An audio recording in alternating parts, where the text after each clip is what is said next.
tumekuwa mara nyingi tukizungumza kwa sababu sisi sio chawa, sisi sio wanachama wa aina fulani, sisi sio manabii wala sio watumishi wa kusema kwamba labda tumetumwa na mtu, lakini ukweli mara nyingi tumekuwa tukizungumza kuhusiana na amani.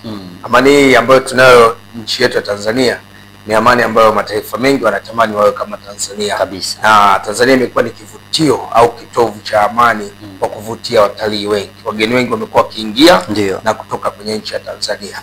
Sasa kama huyo mzee alivyozungumza, mimi na wewe tunaungana na hilo neno na kuendelea kuwakumbusha Watanzania wengi ambao wanaendelea kutazama Abudi TV kwamba amani tuilinde kabisa. Usikubali itokee vita kwenye taifa ambalo wewe unaishi, na taifa lenyewe ni Tanzania kwa sababu nyingi. Mfano, tuko hapa mimi na wewe tunafanya kazi. Ndio. Huko imelia pa. Lazima tumuulize, Chris hiyo nini? Boom. Tunafunga virago, tunachimba. Sawa. Kwa hiyo ujumbe wa mzee wangu umekwenda kufika bila shaka. Ni kwamba unaamka ambapo hujalala na unalala ambako hujaamka kabisa. Hiyo ni vita kabisa. Yani sawa sana. Mke, watoto unaweza usiwaone tena kabisa. Hiyo ni vita.